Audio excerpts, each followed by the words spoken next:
Runner 2049 is a sequel to Blade Runner, which came out in 1982, and the film stars Ryan Gosling and Harrison Ford with Ana de Armas, Sylvia Hoeks, Robin Wright, Mackenzie Davis, Dave Bautista, and Jared Leto in supporting roles. Ford and Edward James Olmos reprised their roles from the previous film as Rick Deckard and Gav, respectively. Ryan Gosling plays Kay, a Blade Runner who uncovers a secret that threatens to destabilize society and the course of civilization. So the original Blade Runner movie was directed by Ridley Scott, and if that name sounds very familiar to you, that's because that's the guy who directed the original classic Alien movies. The first one, yes. I don't know about the. I don't remember. I lost memory about the sequels, but definitely the original classic Alien movies with Sigourney Weaver and the face huggers and the chest bursters. So yeah, and I thought, my opinion, maybe one day in the future I will review the original Blade Runner movie, but to pretty to recap, pretty much to sum it up, the original Blade Runner movie, I thought the same way. My feelings is like the same with the Top Gun movies. You know, um, I know a lot of people love the original Blade Runner, like the original Top Gun, but for me, and a lot of people, and I'm not alone, a lot of people agree that the sequel, Top Gun Maverick, is way better than the original classic um, Top Gun movie. And the same thing here. Like, Blade Runner 2049 is a better directed film um, than better directed film, and the screen and the script and the screenplay, all of it is better than the original um, Blade Runner film, in my opinion. So I'm gonna be breaking down to you the pros and the cons of this film. So let's get started. I love the CGI and the special effects. The CGI and the special effects in this film, dude, it's amazing. It's awesome. It's even better than the first film, which, I mean, I don't know if I should like say that, because like the original film came out in the early 80s. In the early 80s, and the CGI and the practical effects weren't, as great as it is now. But it is considered to be one of the best CGI effects ever made in this film. The cinematography in this film, holy shit! Like, it's visually stunning, it's breathtaking and immersive. Like, you get lost in the scenery and the surroundings and the settings of this world, this city, with that Ryan Gosling is in. Um, and it's courtesy of Roger Deakins, um, who I believe, yeah, is the cinematographer. Yeah, I just looked it up. Okay, yeah, he's the cinematographer. Roger is the cinematographer for this film, and he did a great job. Like, this movie looks visually breathtaking and amazing. Like, you can see like the steam. You can look at the raindrops, the steam coming from the pipe. It just, oh my god. In the night settings, I can go on and on. But yeah, the storyline is amazing, and it plays off the themes of the first movie successfully while introducing its own themes. And it's also got some excellent directing from Denis Villeneuve. And he did a great job directing this film. What can I say? He's becoming. If he keeps it up, he might become on my top 5 or top 10 list of greatest directors of all time. If he keeps working hard and keeps making films like this and Dune. It is awesome to see that Rick Deckard is finally back after 35 years, and what's more about it is that he is never killed in the movie, unlike Han Solo from Star Wars. Very well done acting, especially from Ryan Gosling and Harrison Ford as well. But Ryan Gosling, in my opinion, he is the spotlight really shines mostly and maybe completely on him. Harrison Ford is kind of like has a supporting role, I guess. Um, Speaking of acting, Jared Leto's performance in this film is a big step up compared to his performance as the Joker in the first Suicide Squad, which was released 1 year before this film. So yeah, the first Suicide Squad came out in 2016. This film came out in 2017, and you can definitely see a lot of critics and a lot of reviewers, they have mentioned how his performance in this film is a huge step up than what the hell that was in the Suicide Squad. He would give a much better performance as the Joker 4 years after this film in Zack Snyder's Justice League. I think his performance in Zack Snyder's Justice League was better than that terrible shit. Yeah, we're not gonna mention that horrible Suicide Squad movie.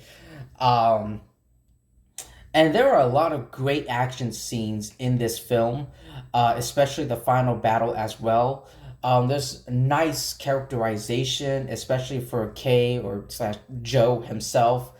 And oh my god, the score, the music in this film, guys, it's excellent. From Hans Zimmer and Benjamin Walsfish. I'm sorry if I mispronounced his last name, but this is my first time.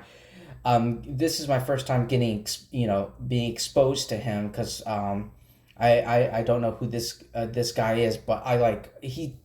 They both did. I mean, Hans Zimmer always does an amazing job.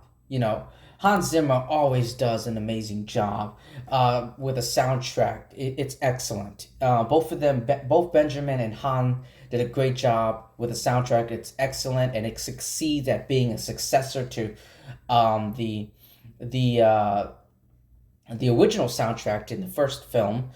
Also, some of the soundtrack was mixed with some 8-bit static looking soundtrack throughout the movie. There are some beautiful and tear jerking, um, soundtracks and music here. But yeah, and moving on, there is a heartwarming ending where K Joe Sasho dies when he lies down the stairs for the snow and Deckard meets his daughter. This is a perfect example how to make long awaited sequel for more than 10 or 20 years to the original classic done right. I'm glad, better late than never, as the saying goes. I'm glad they took this long time, like 10, 20 years to make this sequel. Instead of they actually put a lot of thought and effort and in writing and acting and bringing everything and everyone together. And it really paid off because this movie is great. It's amazing. Um, and I'm glad they did that. I'm glad they waited to bring everything and everyone together instead of rushing it like 2 years, like a few or a couple years after the original film came out. So yeah, I'm glad they did that. There are, like I said, there are some remarkable uses of 3D effects. Um, but yeah, Gaff's cameo is very surprising and special. Who had retired and was living in a care facility for 30 years after Deckard's disappearance all this time. It was great seeing him. What a welcome surprise. And it's very special for fans of the original Blade Runner film. Speaking of cameos, Rachel from the first film appears in a cameo, and the CGI to recreate her original appearance is excellent and very, very convincing. So, all right.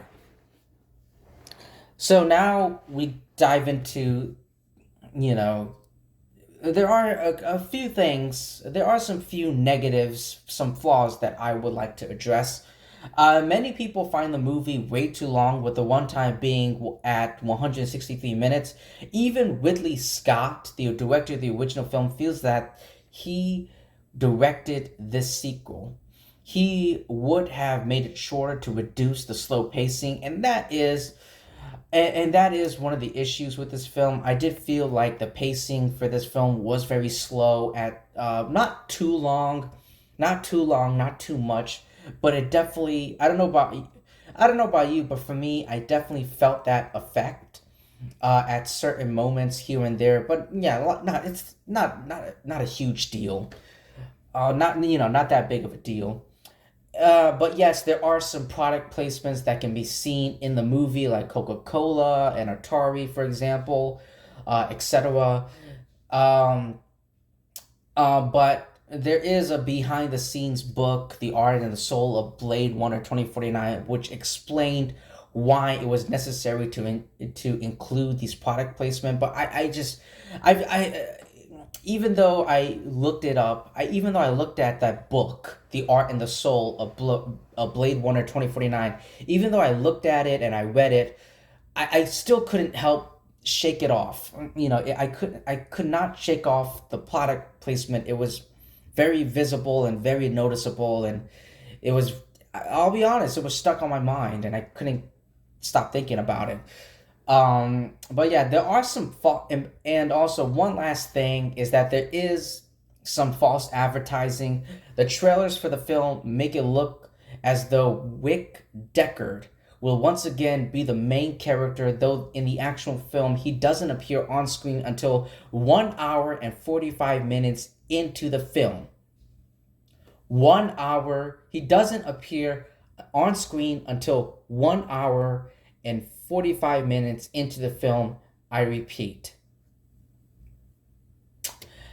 And despite being part of the main cast of the film and being listed on the poster, Dave Bautista himself, who, by the way, I did not know he was in this film. I did not see the trailers for it, but, I did some digging and did some research on Blade Runner 2049 about, the production and everything that went into making this film.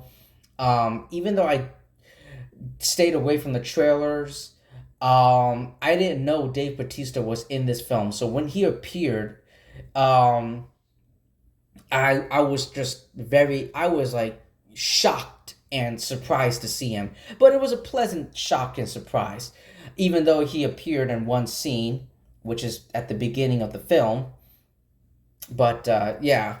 But anyway, that's all I have to say for Blade Runner 2049. Thank you so much, everyone, for taking the time listening to my review. Please like, comment, subscribe, do all that great stuff. Let me know what you thought about Blade Runner 2049.